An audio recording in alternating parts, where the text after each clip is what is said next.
No coração da Mesopotâmia, a gloriosa Babilônia ergueu-se como o centro do mundo, governada pelo poderoso rei Nabucodonosor. Ao entardecer, sentado em seu trono de ouro, o monarca exalava autoridade, com sua barba negra meticulosamente trançada e um olhar que dominava nações. Em sua arrogância, o rei ordenou a construção de uma imagem gigantesca na planície de Dura, um monumento de ouro puro que brilhava intensamente. Arautos reais percorriam os mercados e praças, proclamando um novo decreto que exigia submissão total de todos os povos e línguas. O som de trombetas, harpas e flautas ecoou pela planície, sinalizando o momento em que todos deveriam se prostrar diante da imagem. Como uma onda de submissão, milhares de líderes e governadores caíram de joelhos, tocando o solo em adoração à estátua de ouro. Entretanto, no meio da multidão prostrada, 3 jovens hebreus, Sadraque, Mesaque e Abednego, permaneceram imóveis, desafiando a ordem real. Astrólogos babilônicos, observando a desobediência, sussurraram denúncias ao rei, alimentando sua ira contra os jovens cativos. Furioso, Nabucodonosor os convocou. Sua barba balançava com a respiração pesada, enquanto ele exigia uma explicação para tal insolência. Com calma e coragem inabalável, os jovens declararam que seu Deus era capaz de livrá-los, mas que nunca adorariam outros deuses. A sentença foi imediata. O rei ordenou que a fornalha fosse aquecida 7 vezes mais do que o habitual, atingindo um calor insuportável. As chamas tornaram-se tão vorazes que o calor azulado consumia o ar ao redor, enquanto os soldados preparavam as cordas. Amarrados e lançados ao fogo, os jovens caíram no abismo de calor. Tamanha era a força do incêndio que os próprios guardas pereceram. Mas dentro da fornalha, um milagre aconteceu. As cordas queimaram, mas Sadraque, Mesaque e Abednego levantaram-se, caminhando livremente. Nabucodonosor, observando de longe, empalideceu de espanto ao notar uma quarta figura majestosa e luminosa caminhando entre eles. O quarto homem brilhava com uma luz celestial, protegendo-os do calor devorador, com uma presença divina e poderosa. Tremendo, o rei chamou os servos do Deus Altíssimo para sair. Eles emergiram do fogo sem um único fio de cabelo chamuscado. Nem mesmo o cheiro de fumaça estava em suas roupas. O poder do Deus de Israel havia humilhado a soberba de Babilônia. Nabucodonosor então bendisse o Deus dos hebreus, decretando que nenhuma outra divindade poderia realizar tal livramento. Honrados e exaltados no império, a história de sua fé ecoaria através dos séculos como um testemunho de coragem diante da morte. No coração da Mesopotâmia, um nome ecoava como o trovão sobre as areias: Nabucodonosor, o rei que moldou o destino de nações inteiras.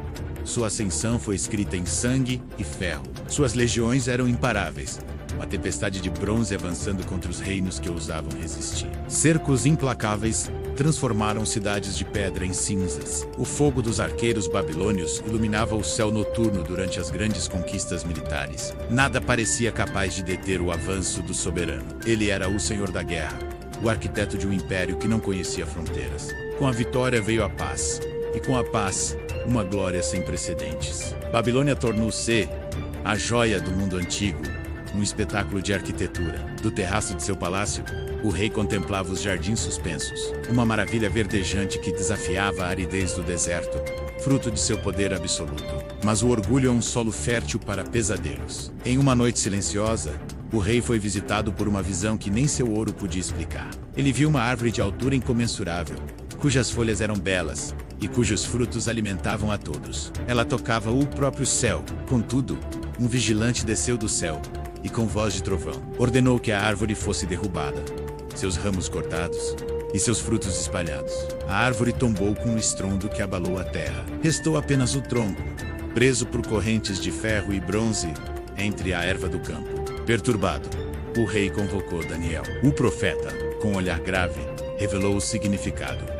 A árvore era Nabucodonosor, e sua queda era iminente. Daniel o advertiu a abandonar seus pecados e praticar a justiça, para que talvez sua paz fosse prolongada. Mas o coração do rei permaneceu altivo.